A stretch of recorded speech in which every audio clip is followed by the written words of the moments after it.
ॐ अज्ञानतिम्रादनस्य ज्ञानञ्जनशलाकया चक्षुरुन्मीलितं येन तस्मै श्रीगुरवे नमः।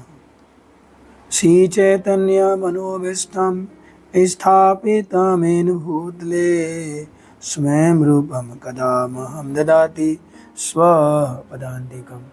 वन्देऽहं श्रीगुरु श्रीयुतपत्कमलं श्रीगुरु वैष्णवांश्च श्रीरूपं साग्रजातं सहगणरघुनाथं तं सजीवं सावधूतं सावधूतं परिजनसहितं कृष्णचैतन्यदेवं श्रीराधाकृष्णपादान् सहगणललिता विशाखान्वितांश्च। मैं अपने गुरुदेव के चरणों में दंडवत प्रणाम करते हुए उनसे अहेतु कृपा की प्रार्थना करता हूँ।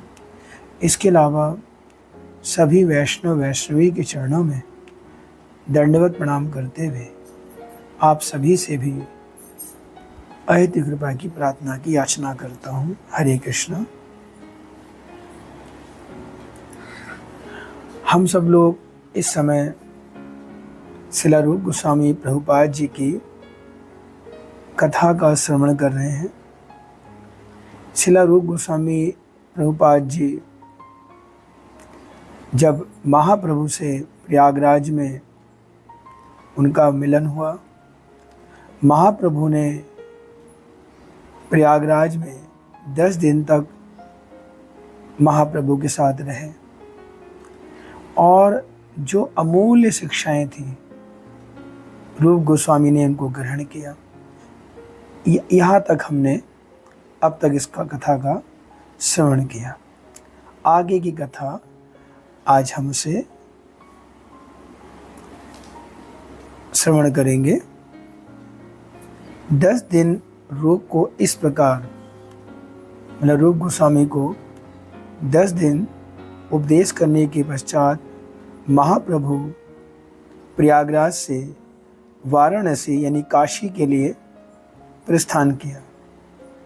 तब रूप गोस्वामी जी ने उनके चरणों में निवेदन किया, यदि आपकी आज्ञा हो तो क्या मैं आपके साथ चल सकता हूँ?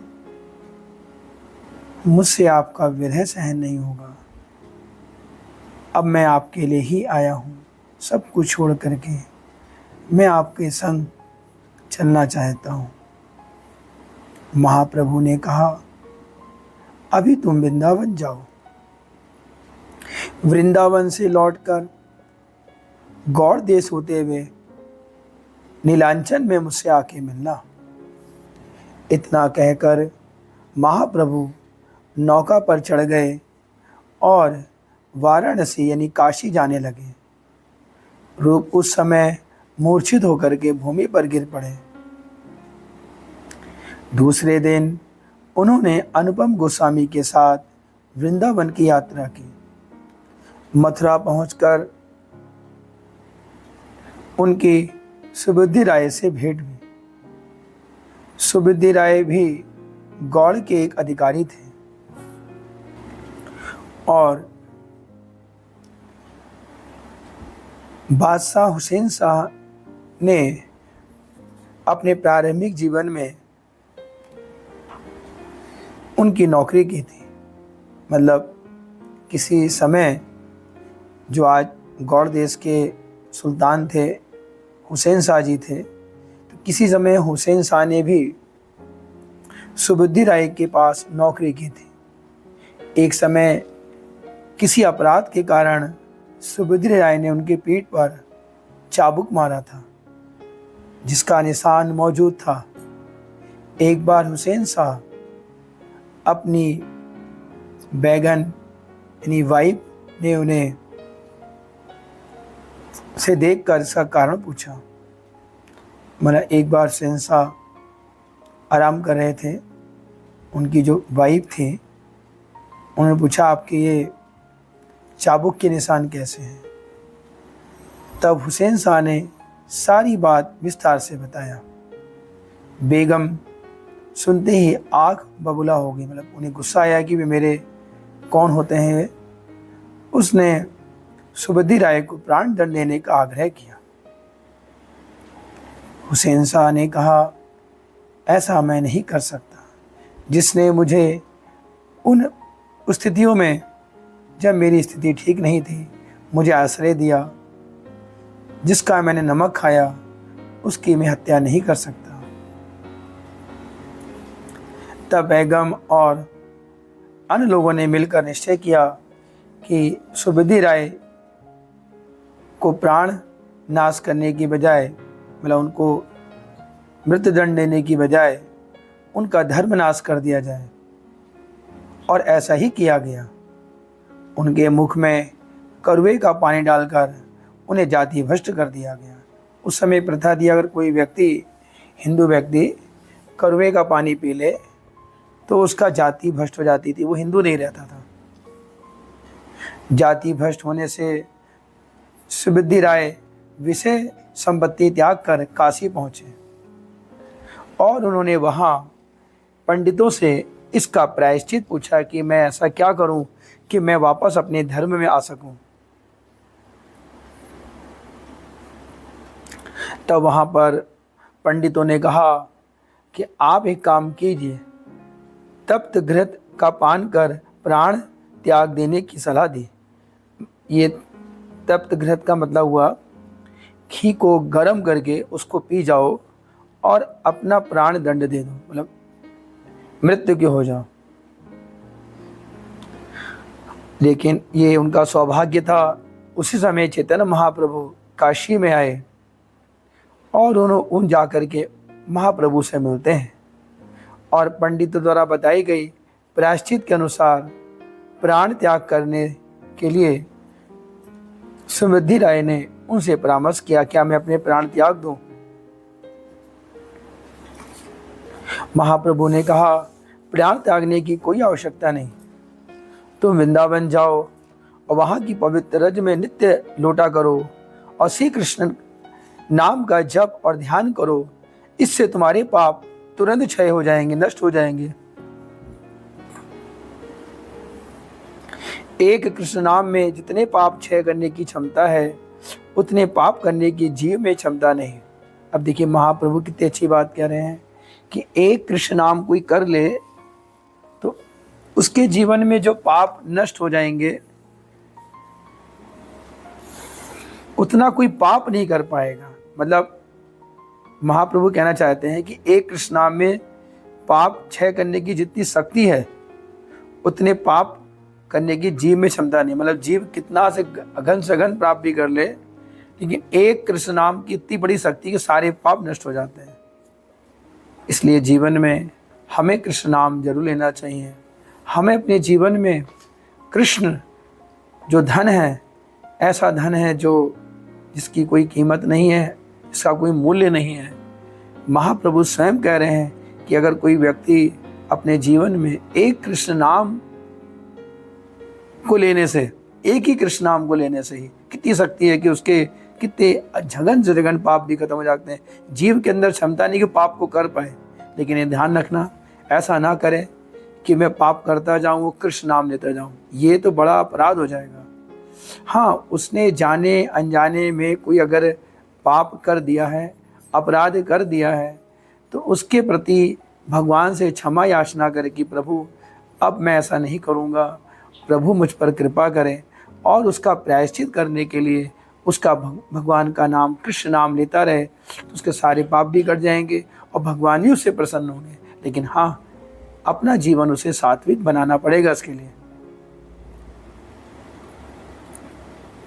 सुबुद्धि राय के जीवन में नए प्राण, नई आशा का संचार हुआ। बड़े प्रसन्न हुए और उन्हें पता चला गौड़ देश के बादशाह के मंत्री दबीर खास ने भी गृह त्याग करके चैतन्य महाप्रभु की शरण ली। दबीर खास का मतलब हुआ रूप गोस्वामी जी। रूप गोस्वामी जी जब बादशाह हुसैन के यहाँ नौकरी करते थे तो दबीर खास के नाम से बुलाया जाता था। फाइनेंस मिनिस्टर थे, लेकिन उन्होंने मालूम पड़ा कि सब कुछ उन्होंने अपना नौकरी, राजपाट सब त्याग करके चैतन्य महाप्रभु की शरण ले ली है और वे मथुरा ही आ रहे हैं, मथुरा वृंदावन ही आ रहे हैं। तो उनके आनंद की सीमा न रही। वे पहले भी उन्हें भली प्रकार जानते थे। उन्होंने मथुरा आकर उनसे भेंट किया, उनके साथ अच्छे से दर्शन किया, ब्रज की लीलाओं का, पवित्र जगहों का दर्शन किया। श्री कृष्ण और श्री कृष्ण चैतन्य की कृपा से उनकी लीला कथा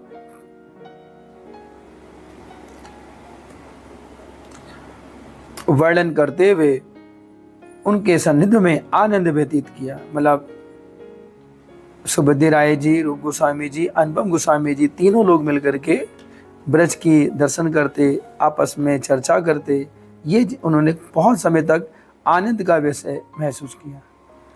लोकनाथ गोस्वामी जी और भूगर्भ गोस्वामी जी पहले ही चैतन्य महाप्रभु की आदेश से ब्रज आ चुके थे और वो वन वन श्री कृष्ण की लीला स्थलियों का अन्वेषण करते हुए, भ्रमण कर, अन्वेषण का मतलब होता है उसकी खोज कर रहे थे, वहाँ की भगवान ने कहाँ कहाँ लीलाएं करी हैं। पर रूप गोस्वामी की इस समय उनसे भेंट नहीं हो सकी। अभी की बस बुद्धि राजी से मुलाकात हुई है। उस समय रूप गोस्वामी जी की चिंता का एक और भी कारण था, उनके बड़े भ्राता सनातन गोस्वामी जी की कारागार से मुक्ति। कारागार से मुक्त होकर के चैतन्य महाप्रभु से अभी तक मिल सके या नहीं, वृंदावन के लिए उनका पथ अभी तक प्रशस्त नहीं हुआ था।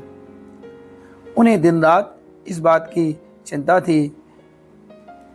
मतलब रूप गोस्वामी जी जब गृह त्याग करके आए थे तो उनको मालूम पड़ गया सनातन गोस्वामी जो उनके बड़े भाई थे उनको राजा हुसैन शाह ने जेल में डाल दिया था। तो लेकिन अब वहाँ से किस तरह मुक्त हों, कैसे आएँ, ये भी उनको एक थोड़ा चिंता थी। लेकिन महाप्रभु ने प्रयागराज में उन्हें आश्वासन दे दिया था कि चिंता मत करो रूप, सनातन गोस्वामी जी वहाँ से चल दिए हैं। तो ये भी अभी मन में था कि इस समय उनके बड़े भाई सनातन गोस्वामी जी कहाँ पर हैं, ये भी उनका चिंता का विषय था। इसलिए वे वृंदावन में 1 महीने से ज़्यादा न ठहर सके। 1 महीने के बाद सनातन गोस्वामी की खोज खबर लेने के लिए अनुपम गोस्वामी के साथ गंगा के किनारे किनारे चलते हुए काशी को चल दिए।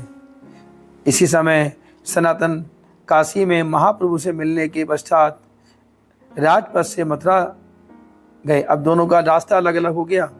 रूप गोस्वामी जी, अनुपम गोस्वामी जी गंगा जी किनारे किनारे गए, जबकि सनातन गोस्वामी जी महाप्रभु से मिल चुके हैं और वो काशी से वृंदावन आ रहे हैं, लेकिन वो राजपथ मार्ग से आ रहे हैं। इसलिए रास्ते अलग अलग होने की वजह से आपस में उनकी भेंट ना हो सकी।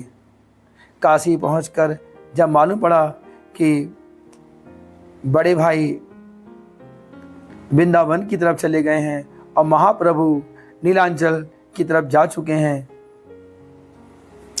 तो उन्होंने अब सोचा कि मैं नीलांचल ही जाता हूँ। और ऐसा सोच करके नीलांचल जाने का निश्चय किया। नीलांचल मतलब जगन्नाथपुरी।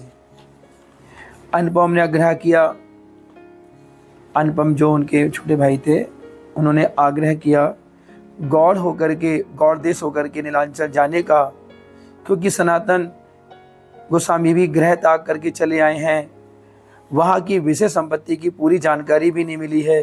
एक बार जा कर के वहाँ सारी व्यवस्था कर लेनी चाहिए।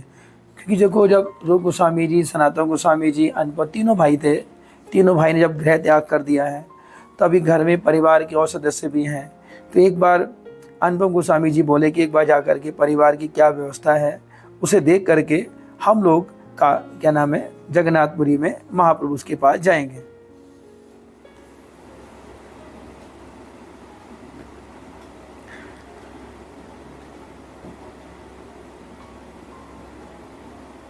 इसलिए वे गौड़ देश की तरफ चल दिए। गौड़ देश पे पहुंचकर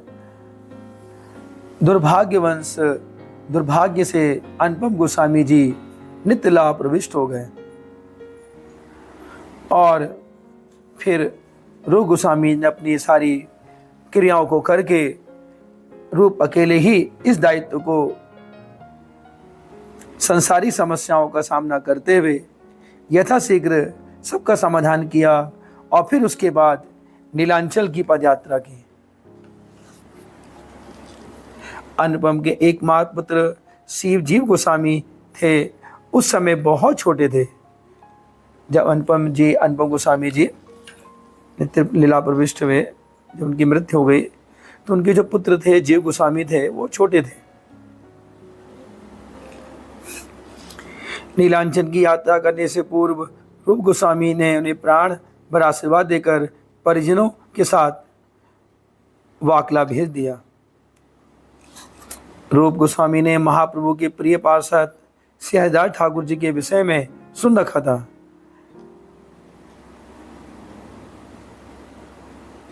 हरिदास ठाकुर जी नीलांचल में जन संपर्क से दूर एक निर्जन स्थान में रहते थे।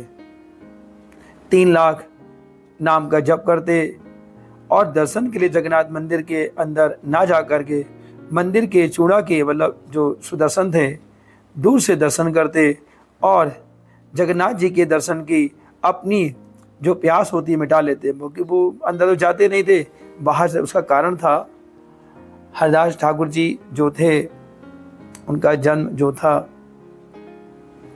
यमन में हुआ था, यमन के धर्म में हुआ था, मतलब मुस्लिम धर्म में हुआ था।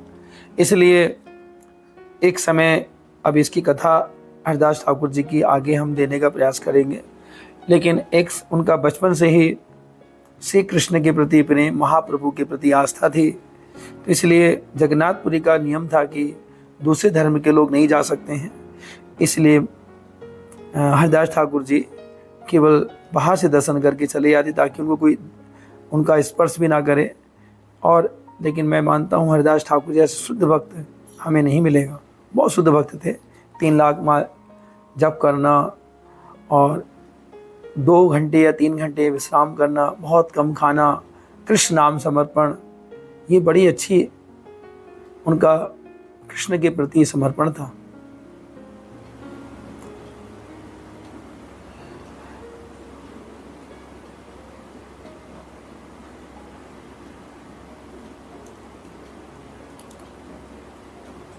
दर्शन के लिए जगन्नाथ के मंदिर न जा करके वहीं मंदिर के वो क्या करते थे, उसके चूड़ा होते थे शिखर में, सुदर्शन के दर्शन करते, वहीं से दंडवत प्रणाम करते और चले आते। महाप्रभु के दर्शन करने उनकी कुटिया पर भी वे इसी भय से नहीं जाते कहीं उनके किसी भक्त को उनका पवित्र देह स्पर्श ना हो जाए। महाप्रभु स्वयं उनके दर्शन देने, उनके दर्शन करने नित्य आते। उनके साथ अंतरंग भक्तों के साथ इस गोष्ठी भी करते, डिस्कस करते। रूप भी बहुत दिन मुसलमान बादशाह के यहाँ दरबार में रहने के कारण अपने आप को पतित मानते थे और स्पर्श दोष किसी का ना हो, मतलब उनका भी कोई स्पर्श ना करे, इससे अपने को दूषित मानते थे। इसे नीलांचल में उनके ठहरने का एकमात्र स्थान हरिदास ठाकुर की कुटिया ही थी। वे सीधे वहीं पहुँचे। हरिदास जी ने बहुत पसार कर उनका प्रेम आलिंगन किया, प्रेम से उनको आलिंगन करा, उनकी आंतरिक और अभ्यर्थना की और स्नेह भरे शब्दों में कहा, रूप, तुम्हारे आने की बात हमें सबको ज्ञात था, तुम्हारे भाग्य की सीमा नहीं। महाप्रभु ने बड़े आग्रह से तुम्हारे आगमन की प्रतीक्षा कर रहे हैं, बार बार तुम्हारी ही चर्चा करके आत्मभोर हो जाते हैं। दूसरे दिन महाप्रभु जब कुटिया पर आए, रूप ने भाव विट्ठल अवस्था में उन्हें दंडवत प्रणाम किया। उन्होंने आनंद सहित उन सबका आलिंगन किया। कुशल प्रश्न करने के पश्चात उनके साथ इष्ट गोष्ठी में व्यतीत किया। उस समय रथ यात्रा निकट थी। महाप्रभु के दर्शन के लिए बहुत से लोग आए थे। श्री अद्वैत, श्री नित्यानंद प्रभु आदि बहुत से भक्त गौड़ देश में पद यात्रा कर पुरी आए हुए थे, मतलब पैदल चलते हुए मायापुर नवदीप धाम से आए हुए हैं। महाप्रभु निरंतर उनसे उनके साथ मिलते, प्रेम तत्व की बात होती, आनंद में रहते। एक दिन वे उन सबको लेकर के, मतलब महाप्रभु उन सबको, सभी नित्यानंद प्रभु, अद्वैताचार्य, सभी वैष्णव भक्तों को लेकर के हरिदास कुटिया में आए। रूप को आलिंगन किया। अद्वैताचार्य जी से और नित्यानंद प्रभु जी से बोले, कृष्ण के आह्वान पर रूप इस विषय कूप को छोड़ करके मतलब जो एक अंधा कुआं है उसको छोड़ करके चला आया है। आप दोनों इसे आशीर्वाद दें जिससे यह कृष्ण भक्ति रस विषय ग्रंथों की रचना कर जीवों का मंगल कर सके। सब ने उन्हें प्रीति भरा आशीर्वाद दिया। महाप्रभु ने तो पहले ही आशीर्वाद दिया था, आज नित्यानंद प्रभु का और अद्वैताचार्य जी का भी आशीर्वाद रूप गोस्वामी जी को मिल गया। रूप गोस्वामी जी भी हरदास जी की तरह, हरदास ठाकुर की तरह देनवश अपने को मलेच्छ और पतित मानने के कारण जगन्नाथ जी के मंदिर दर्शन करने न जाकर के दूर से ही मंदिर के चूड़ा के दर्शन करते, प्रभु के भक्तों के साथ कीर्तन और भांति भांति के आनंद लीलाओं को लेते। जगन्नाथ जी के भोग राग के पश्चात महाप्रभु दोनों के लिए, एकांतवासी भक्तों के लिए, मतलब महाप्रभु दोनों के लिए भोजन प्रसाद भेजते। जगन्नाथपुरी का प्रसाद ग्रहण कर दोनों अपनी अपनी साधना में लग जाते। हरदास ठाकुर जी नाम जप करते तो रूप गोस्वामी अपने ग्रंथों को लिखते। जैसा कि हम जानते हैं, रूप जन्म से ही कवि थे। उनके व्यक्तित्व में जैसा कवित्व और पंडित्व भक्ति का समावेश था। गृह त्याग करने से पूर्व उन्होंने हंसदूत और उद्धव संदेश नाम के 2 नाटक की रचना पहले ही कर दी थी। गृह त्याग करने के पश्चात कृष्ण लीला विषयक नाम का एक नाटक लिखना आरंभ किया। उसमें कृष्ण की ब्रज और द्वारका लीला एकत्र लिखने का विचार किया, पर सत्यभामा जी राधा जी का ही रूप है, ध्यान रखिएगा। वैसे भी सब राधा जी के विस्तार हैं। भगवान की जितनी भी रानियां हैं सब राधा जी का विस्तार है। सत्यभामा ने स्वप्न में ही ब्रज लीला के और द्वारका लीला से संबंधित 2 पृथक पृथक नाटक लिखने का आदेश दिया। बोले नहीं, ऐसा मत करो, दोनों को एक साथ मत लिखो, ब्रज लीला को अलग लिखो और द्वारका लीला को अलग अलग लिखो। और ये इच्छा महाप्रभु की भी थी। सत्यभामा आदेश देकर के चली गई स्वप्न में। और ऐसा महाप्रभु ने भी एक दिन कहा था कि कृष्ण को ब्रज से बाहर मत करो, ब्रज की लीलाएं केवल ब्रज की ही लिखो। कृष्णेर बाहिर नहीं करहि ब्रज हेते, ब्रज छाड़िए कृष्ण कबू न जाने कहते। तब उन्होंने पृथक पृथक 2 नाटकों की रचना की करने का निश्चय किया। श्री कृष्ण की ब्रज लीला विषयक नामक का विंध माधव और द्वारका लीला का विषय माधव।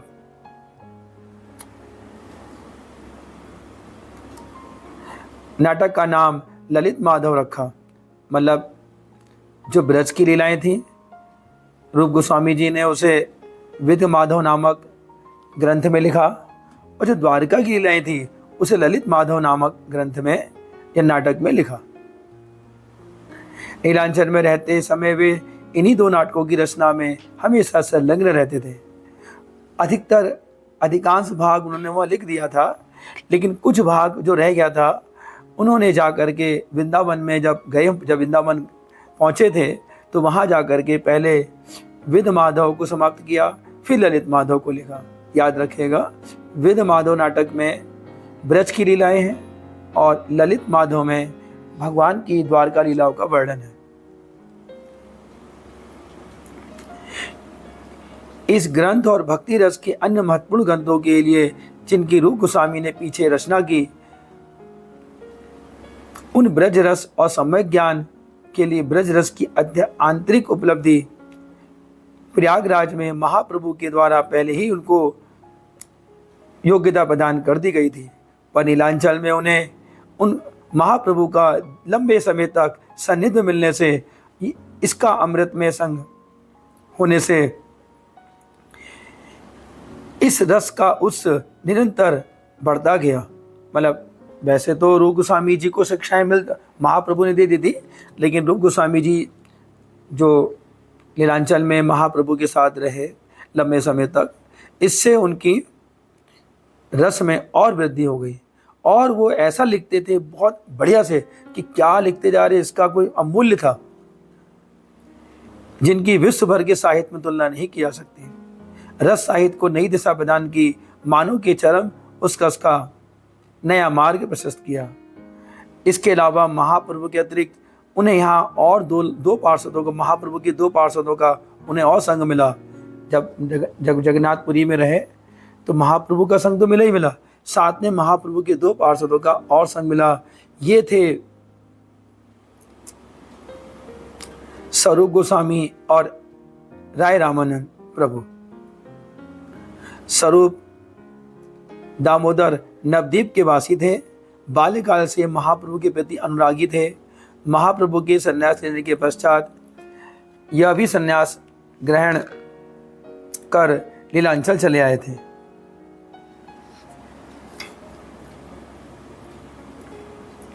यह महापंडित कृष्ण रस तत्ववेत्ता प्रेम में विग्रह थे। जैसे महाप्रभु के द्वितीय स्वरूप ही हो, मतलब महाप्रभु की तरह दूसरा स्वरूप था।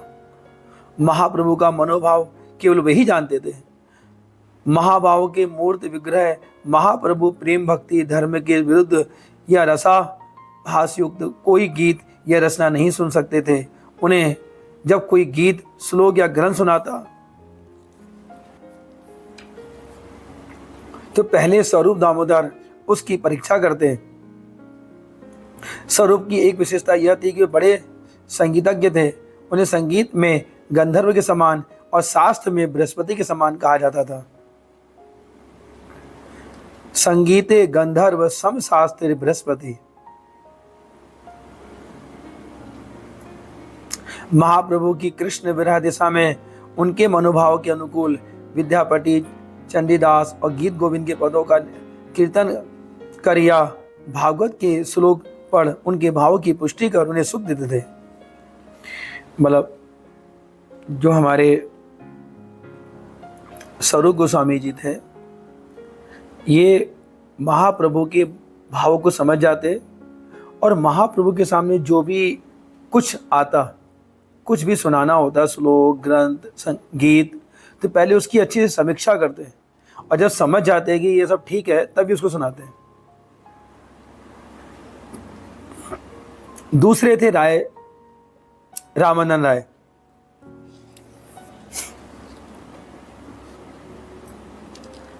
रामानंद राय राजा प्रताप रुद्र के अधीन राज मेहंदी के शासक थे।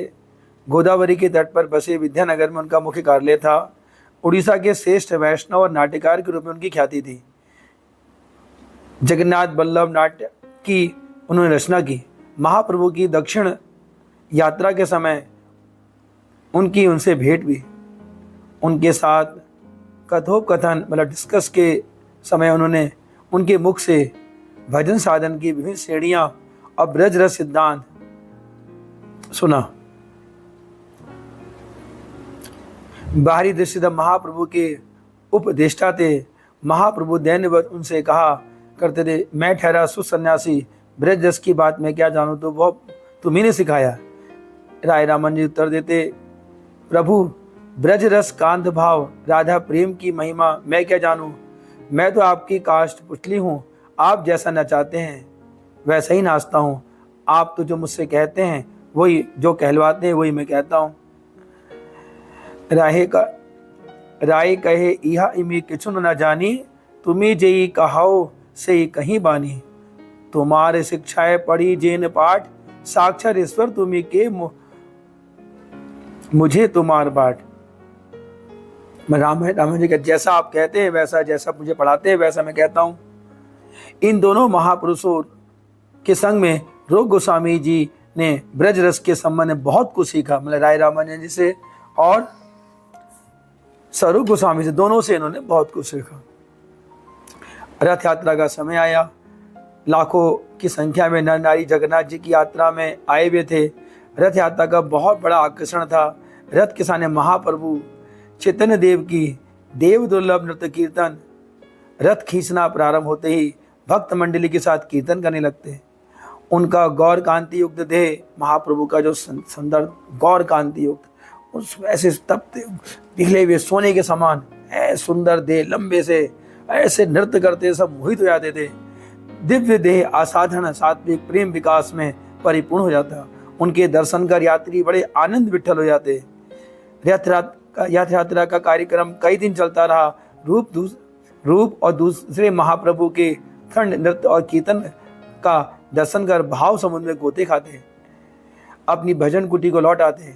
एक दिन महाप्रभु रथ के आगे कीर्तन करते हुए भाव प्रमत होकर के काव्य प्रकाश का एक श्लोक बार बार गाने लगे। स्वरूप दामोदर के अतिरिक्त कोई उनके मनोभाव को न समझ पाए।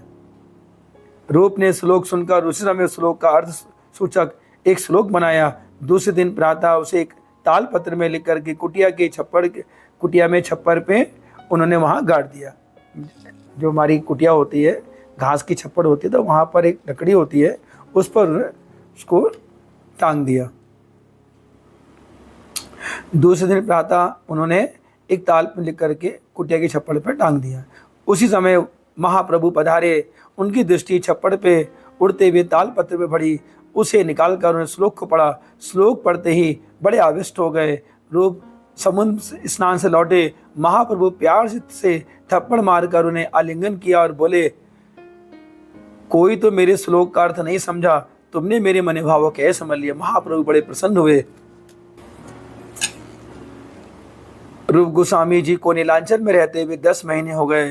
उन्होंने ब्रज रस के प्रचार की महाप्रभु की वांछा पूर्ति के लिए उनकी प्रेरणा और कृपा का शीश स्थानीय रसज्ञ वैष्णव की स्वीकृति प्राप्त कर ली है। अब महाप्रभु चाहते हैं कि शीघ्र वृंदावन जाकर के सनातन गोस्वामी जी के साथ इस कार्य में जुट जाएं।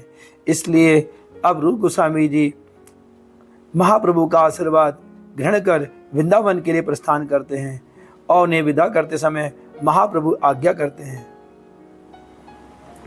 ब्रज आकर के रस शास्त्र का निरूपण और ब्रज के जो लुप्त तीर्थों का उद्धार प्रचार करना, कृष्ण सेवा रस भक्ति का प्रचार करना, और मैं एक बार ब्रज देखने जरूर आऊँगा। ऐसा महाप्रभु कहते हैं कि तुम जाओ और जा करके ब्रज में जा करके सारे रस शास्त्रों का निरूपण करो, उनको लिखो, और जो ब्रज में लुप्त तीर्थ हैं, जो भगवान श्री कृष्ण की जो लीलाएं थी जो लुप्त हो चुकी हैं, उनको तुम प्रकाश करो और कृष्ण सेवा रस भक्ति का प्रचार करो। मैं एक बार ब्रज जरूर आऊँगा। ऐसा कह करके रूप गोस्वामी जी विदा करके दंडवत प्रणाम करते हैं और दुखी मन से महाप्रभु से मिलन नहीं छोड़ना चाहते थे और ब्रज की तरफ यात्रा करते हैं। हरे कृष्णा। आगे कथा हम आगे की क्लास में लेंगे। हरे कृष्ण कृष्ण कृष्ण हरे हरे, हरे राम राम राम हरे हरे।